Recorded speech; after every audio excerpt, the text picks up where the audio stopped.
Have you ever started a presentation and realized you're doing this? Do you ever feel awkward when you present because you just don't know what to do with your feet? You might even feel like your feet have a little mind of their own. You are not alone, and yes, your audience can tell when you fidget with your feet. Today, in this video, we're fixing that. We're fixing that with a tip that is dead simple, backed by brain science, and it instantly improves your presence when you speak. If you're new here, my name is Hannah Michelotti. I'm a public speaking and presentation coach in Portland, Oregon, and I work with corporate and creative professionals like you to help you put more personality back in your presentations so you can not only engage your audiences when you speak, but persuade your audiences.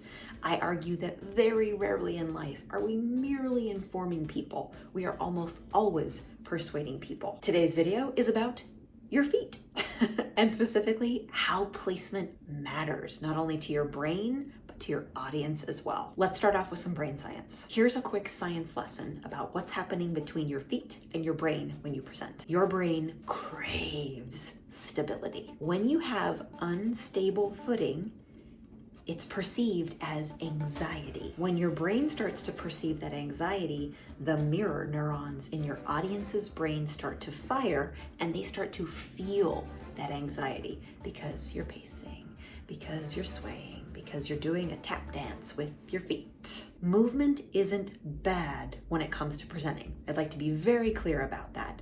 Movement is not bad, but random movements signal uncertainty when you're speaking, like I've just demonstrated. Intentional movement signals confidence. This all becomes a feedback loop for your brain. When your brain feels steady, your body begins to feel steady too, and they work together to build and show confidence. It's also worth noting that your limbic system is very attuned to perceived threats. When you feel anxious or exposed and you start to fidget, your limbic system fires up and says, uh-oh, I gotta get ready to defend. If you are calm and you have a slight bend in your knees and your feet are firmly planted, your shoulders are down and back, your arms are relaxed at your sides, you are telling your limbic system, it's okay. I am not under siege, in fact. When your feet are grounded, you feel more grounded and your audience feels more grounded. It's a win-win-win. Win-win. Win. Fine. So let's talk about the common mistakes when it comes to your feet and public speaking. The pacer. You probably know them well. They walk aimlessly back and forth, forward and backward, usually due to nerves. Next, we have the swayer. This is someone who rocks back and forth, or they can even go from their heels to their toes, almost like they're about to, they're about to launch off somewhere. It's really distracting when you see the heel to toe rockers. Then we have the locked knee, stiff statue people. These people look exceptionally uncomfortable because we are not statues as humans. We are not meant to stand still with all of our muscles and bones and joints locked into place. You can feel the tension radiating off of this position. Now that you know what not to do, let's talk about what to do with your feet when you stand and present. You want your feet to be shoulder width apart. Your weight is evenly distributed. Your toes are forward. The direction that your feet and toes point is indicative of the direction you want to go. If you're ever at a cocktail party, notice people's feet. They will tell you the direction that that person actually wants to go, whether it's to the exit or to talk to someone else. Your knees are soft. They are not locked in place. Your hands are loose at your sides. And finally, as a bonus, when we have good posture with our shoulders down and back, we're able to breathe more effectively, which again signals to our brain and our body that we are not under attack. Fight or flight does not need to happen right now. I like to call this power pose the power pose for people who don't like power poses. Plant your feet, relax your knees, drop your shoulders, let your arms and hands hang loose. Having your arms and hands hang loose is gonna feel really weird the first few times that you do it, but I promise it's the most natural looking stance when people just have their arms, their hands loose by their sides. If you're thinking, but wait, when do I move? Because I can't possibly be super glued to one spot for my entire presentation.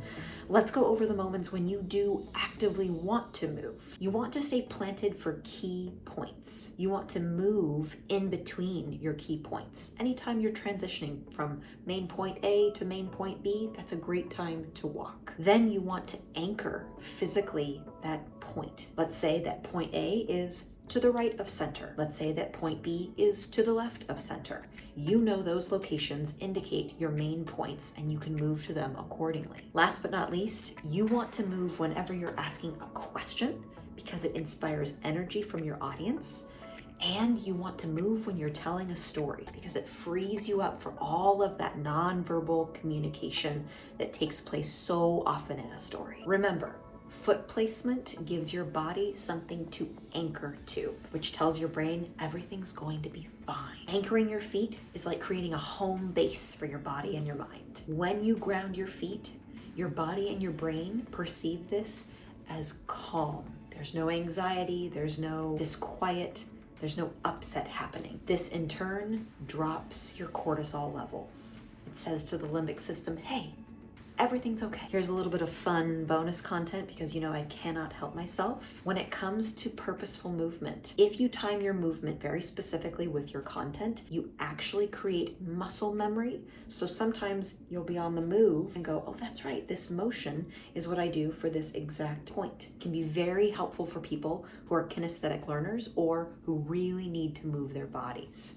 It can act as a memory agent. Your feet are either helping you or they're hurting you. I want to make sure they are helping you always. Anchor your feet where you'd like them, shoulder width apart, knees bent, shoulders down and back, arms relaxed at your sides. If you liked this tip and you liked this video, please be sure to subscribe to my channel so you can see more like it. That's all I have for you today. Thank you so much for watching and I will catch you next time.